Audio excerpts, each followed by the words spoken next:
안녕하세요. 류창훈 세무사입니다. 예, 반갑습니다. 예, 이번 시간에는요, 목장 또는 축사 용지와 관련해서 양도세 감면 규정이 있습니다. 예, 농지처럼요. 그리고 또 사업용이냐 비사업용이냐 또 어떻게 판단하는지 이거와 관련해서 저랑 한번 살펴보도록 하겠습니다. 일단 축사용지 감면인데요.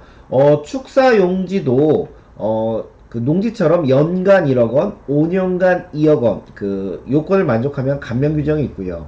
또 그 세금을 계산할 때 사업용 목장용지냐, 그래서 사업용이면 누진세율, 비사업용 목장용지냐 그러면은 그 누진세율을 10% 할증, 이렇게 세율 적용이 되는데요. 한번 그 두 가지 규정을 한번 살펴보도록 하겠습니다. 일단 축사용지 감면은요, 그 감면 대상 토지는 뭐 축사나 부수토지, 인근 부대시설까지 토지 범위에 해당되고요. 반드시 주상공업 지역 밖에 있어야 된다고 합니다. 주상공 밖에.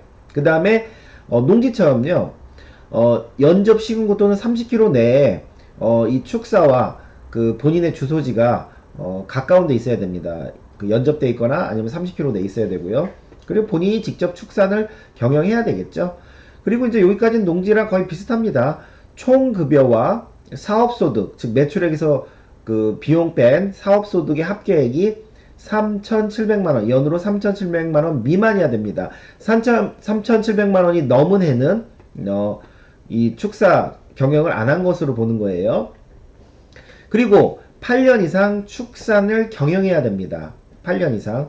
그런데 우리가 이제 농지 같은 경우는 과거 8년을 농사 지었고 그 지금 파는 시점에는 농사를 안 져도 그 감면을 받을 수가 있는데, 그 예를 들어서 축사 같은 경우는 과거 8년 예를 들어서 축산 경영을 하다가 지금은 예를 들어서 그걸 뭐 임차인한테 뭐 임대를 놨다, 이런 경우는 감면이 안 됩니다.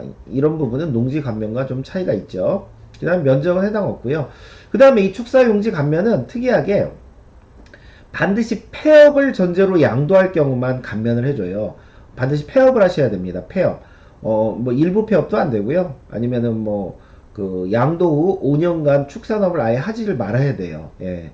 폐업을 전제로 폐업을 전제로 했을 때만 감면을 해준다. 그 다음에 양도일 현재는 뭐 반드시 축사 용지해야 되겠죠. 그렇게 했을 경우, 이걸 다 만족했을 경우는 세금을 연간 1억 원, 5년간 누적 2억 원까지 감면해 준다라는 내용이고요. 그 다음에 이제 이 감면 구정과 별개로 이제 뭐 8년 이상 예를 들어서 뭐 그 축사는 안 했지만 안 해서 이제 세금을 낼 거지만 그게 일반 누진세율이냐 사업용이냐 아니면 비사업용이냐 10%한테 더 두드려 맞냐, 이제 이런 내용입니다. 그래서 한번 보시면 뭐 토지 범위는 거의 비슷한데 이런 표현들이 있습니다. 법에 축사 토지 또는 사업 부대, 그러니까 부대 시설의 토지, 그다음에 초지 사료포, 요건 제가 좀 이따 다시 말씀드릴게요. 그 다음에 주상공 밖에 있어야 되고요. 사업용 그 받으려면은 뭐 제촌 요건은 없습니다. 예, 제촌 요건 없고 뭐 30km나 이런 요건 없습니다. 그 다음에 본인이 직접 축산을 경영해야 되고 소득 요건도 없어요. 소득 요건도 없고 그냥 양도일 직전 2년을 축산 경영했냐, 아니면 그 양도일 직전 5년 중 3년을 축산 경영했냐, 아니면 전체 보유기간 중에 60%를 축산 경영했냐, 요것만 만족하면 그 일단 세율은 그 일반 세율을 적용한다고 합니다. 일반 세율을 적용한다고 해요. 그 다음에 사업용 토지, 그러니까 땅은 목장용지는 큰데 예를 들어서 뭐그 돼지 한 마리만 키운다, 소 한 마리만 키운다, 이런 것도 인정되냐? 그러면 인정이 안 되겠죠. 그죠? 그래서 가축별 그 가축들이 활동하는 그 범위 내를 기준 면적으로 해서 사업용 토지 그 하는 규정이 있습니다. 그래서 가축별 기준 면적 내만 사업용 토지를 봅니다. 그러니까 면적이 막 쓸데없이 그 동물 숫자에 비해서 쓸데없이 큰 경우는 일부는 비사업용 토지가 또 잡히겠죠. 그죠? 그 다음에 이거 이제 폐업을 꼭 해야 되는 건 아니고요. 3년 중 2년 뭐 목장 경영했냐, 뭐 5년 중 3년 했냐, 요것만 만족하면 되죠. 그 다음에 그 지목 역시 마찬가지로 뭐 반드시 목장용지가 아니더라도 요 기간 기준에만 맞으면 됩니다. 3년 중 2년이 축사용지였느냐, 뭐 5년 중 3년이 축사용지였느냐, 사업용은 이 감면과 좀 다르게 요 기간 기준이 중요합니다. 요 기간 기준이. 그랬을 경우 이제 이런 것들이 만족되면 사업용이면 누진세율, 비사업용이면 누진세율을 10% 한 대 더 두드려 맞는 거죠. 그럼 여기서 이제 축사용지 감면은 이제 어느 정도 알겠고 반드시 폐업을 전제로 해야 된다는 거 이런 내용 중요하고요. 그 다음에 사업용일 때는 가축별 기준 면적이라는 게 중요한데 요거를 이제 한번 보면 이렇습니다. 이게 이제 법에 나온 그 표인데요. 그 각 그 동물별로 한두 당 동물 머릿수당 그 사업용으로 인정해주는 이런 면적들이 있습니다. 면적들이요. 그래서 그냥 이게 유 같은 경우 우유를 하는 소 있죠. 젖소 같은 경우는 한두 당 축사는 11제곱미터, 그 다음에 부대시설은 7제곱미터까지 사업용으로 봐주고, 그 다음에 초지는 0.5 헥타르입니다. 헥타르. 그러면은 5,000제곱미터죠. 마찬가지로 사료표는 0.25 헥타르, 2,500 제곱미터겠죠. 그래서 여기 초지나 사료표라는 거는 이제 그 목장 이걸 운영하기 위해서 여기 초지 보시면 뭐 단연생 계량 목초의 재배에 이용되는 토지의 뭐 목도 진입도로 축사 및 부대시설을 위한 토지를 말한다. 그 다음에 사료포는 조사료를 생산하기 위하여 단연생 작물을 재배하는 토지를 말한다. 그래서 얘들도 이제 뭐 먹어야 되니까 사료로서 먹어야 되는 걸 그런 걸 키우는 뭐 그런 키우거나 이제 그 축사를 하기 위해서 필요한 그냥 부대시설 정도로 이해하시면 좋을 것 같아요. 그런 땅이라고 보시면. 그래서 이렇게 동물별로 이런 면적이 있습니다. 그래서 이 한두 당 요만큼의 땅은 사업용으로 보겠다 이겁니다. 보겠다. 그 다음에 이제 가축 두수 한두 당이라고 했는데 이거를 그냥 매년 이게 바뀔 거 아니에요. 양도일 현재 두수로 따지는 게 아니라 예를 들어서 어느 해는 많았다가 어느 해는 또 뭐 이런 여러 병 때문에 죽거나 이럴 수도 있잖아요. 그래서 양도일 현재 기준으로 따지는 게 아니라 이게 저희 가축 두수 따질 때는 평균액으로 따집니다. 즉 너가 1, 2, 3 중에 하나 선택해라.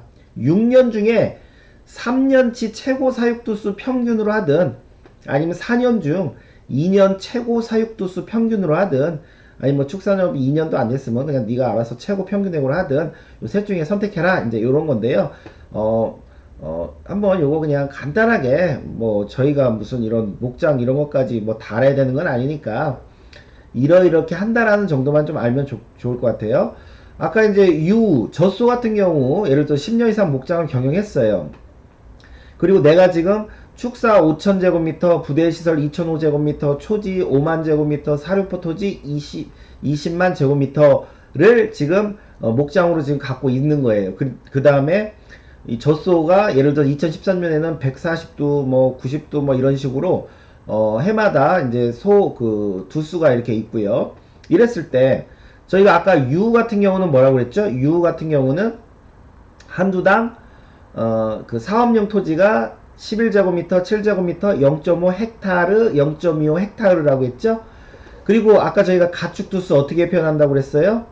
6년 중 3년 최고 사육두수 평균을 하든 아니면 4년 중 2년 최고 사육두수 평균을 하든 둘 중에 선택하라고 그랬죠? 한번 보시면 6년 중 3년 최고 사육두수 보면 1, 2, 3, 4, 5, 6, 6년 중에 최고 사육두수 평균 그 3년치 최고 사육두수 하면 140, 130두, 120두가 가장 높죠? 그거의 평균 3으로 하면 130두로 하든 아니면 4년치 2018, 17, 16, 15 요 4년치 중에서 2년치 즉 120두와 130두의 평균으로 하든 둘 중에 네가 선택해라. 그래서 130두로 하면 법에서 정한 면적은 어떻게 구한다? 내가 실제 쓰는 면적은 5,000제곱미터, 2,500제곱미터, 50만 제곱미터, 20만 제곱미터를 내가 지금 목장으로 쓰고 있는데 법에서 정한 기준 면적은 축사 같은 경우는 130두 곱하기 11제곱미터 두 당이니까요.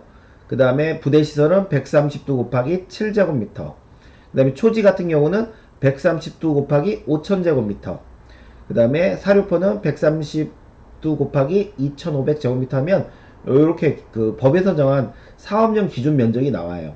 그러면은 요거를 오버하는 부분은 비사업용 토지라 이거죠. 오버하는 부분은. 그러면 이제 이거는 이 기준 면적은 사업용 토지고 이 오버하는 거는 비사업용 토지구나. 이제 이걸 알았잖아요. 그럼 저희가 이제 이런 거 양도세를 어떻게 계산하냐? 예를 들어서 전체 총 면적이 얼마예요? 이거 지금 총 면적이 70만 7,500 제곱미터인데 요 중에서 이만큼은 사업용 면적이고 이만큼은 비사업용 면적이란 말이죠. 그러면 이거를 양도세를 어떤 식으로 계산하냐면 예를 들어서 양도가액이 10억, 취득가액이 1억, 보유년수 10년, 그다음에 8년 이상 목장 경영, 그 다음에 폐업을 하고 이제 그 양도하는 경우고요. 양도 5년 내 목장 안 할 거고요. 이럴 경우 그럼 저희가 어떻게 계산하냐면요. 요 면적 비율로 일단 쪼개는 겁니다. 10억을. 예, 10억을 쪼개면 요렇게 쪼개지고 취득가액 1억도 이렇게 쪼갭니다. 예, 면적 기준으로 쪼개는 거예요. 그럼 양도차 이렇게 나오죠. 그 다음에 10년 갖고 있었으니까 20% 장기보유공제 하고요. 그 다음에 여기는 이제 비사업용 세율이 적용될 거고 여기는 사업용 세율이 적용될 건데 비사업용 요 금액이 작잖아요. 세율이 원래는 6% 적용돼야 되는데 누진세율 그 10% 중과해서 16%가 적용이 되고 여기는 그 42%가 적용돼야 되기 때문에 기본공제를 이쪽에서 빼주는 겁니다. 이쪽에서 빼주고 요거에 대해서 42% 적용하면 세금이 2억 6,458만 3천 이렇게 나오는데 지금 8년 이상 목장을 경영했기 때문에 1억 원은 빼주죠. 1억 원 감면되고 그래서 1억 원을 뺀 1억 6,458만 3천 원이 세금인데 여기다가 이제 주민세까지 얹으면 1억 8,100 요렇게 세금이 나옵니다. 근데 여기서 좀 이상한 거 보이셔야 될 텐데 세무사님 여기는 42%인데 이것도 다 합쳐서 42% 돼야 되는 거 아닌가요? 그래서 전 법에서는요 비사업용은 비사업용대로 그 금액에 따른 세율과 10% 할증액과 요렇게 계산한 거와 아예 전체를 그냥 다 사업용으로 봤을 때 계산한 세금과 비교해서 둘 중에 큰 걸로 가게 돼 있습니다. 그래서 지금 같은 경우는 그냥 42%로 다 때리는 게 더 세금이 크겠죠. 그래서 세금은 1억 8,254만 5천원 요걸로 간다. 요렇게 이걸로 안 가고 밑에 비교세액으로 간다. 요런 것만 그냥 참고로 알아주시면 좋을 것 같아요. 참고로 이건 저희 세무사들이 계산하는 거니까. 그래서 마지막으로 이제 목장용지 사업용 의제 이건 뭐냐면요. 그냥 묻지도 따지지도 않고 무조건 사업용인 규정이에요. 그래서 만약에 공익사업 목적으로 협의 매수나 수용이 됐다. 그러면 이것도 무조건 사업용으로 보겠다. 무조건 사업용. 근데 2006년 12월 30일 이전에 사업인정 고시가 났거나 또는 사업인정 고시로부터 2년 전에 이전에 이미 취득한 거라면 실제 목장을 운영 안 했더라도 무조건 사업용을 보겠다 이거고요. 그 다음에 부모님이 그 8년 이상 직접 그 경영한 목장을 상속이나 증여받았어요. 나는 근데 목장 운영 안 해요. 이런 것도 무조건 사업용으로 봐주겠다. 그 다음에 상속받은 목장용지 8년 이거 짓진 않았지만 그래도 상속받은 목장용지다. 그러면 상속일로부터 5년 이내는 무조건 사업용으로 봐준다. 그 다음에 종중이 갖고 있는 2005년 12월 30일 이전 목장용지도 무조건 사업용으로 봐주겠다. 이제 이런 내용입니다. 그래서 이런 것들은 그냥 본인이 목장 경영을 안 하더라도 다 사업용으로 봐주겠다는 그런 무조건 규정이에요. 그래서 오늘은 뭐 목장 하시는 분들만 관심이 있을 내용이긴 한데 그래도 참고 삼아 이제 보시면 다 동일하고 8년 이상 축산 경영해야 되고 면적 요건 없고요. 반드시 폐업을 해야 된다는 거 요거 좀 기억하시고요. 그 다음에 사업용 목장 할 때는 제촌 요건이랑 소득 요건은 없다. 근데 가축별 기준 면적은 있다. 그래서 가축별 요런 그 법에서 정한 기준 면적까지만 사업용이다. 뭐 이 정도만 그냥 상식적으로 알아두셨으면 좋을 것 같습니다. 예, 오늘 수업은 여기까지 하겠습니다. 감사합니다.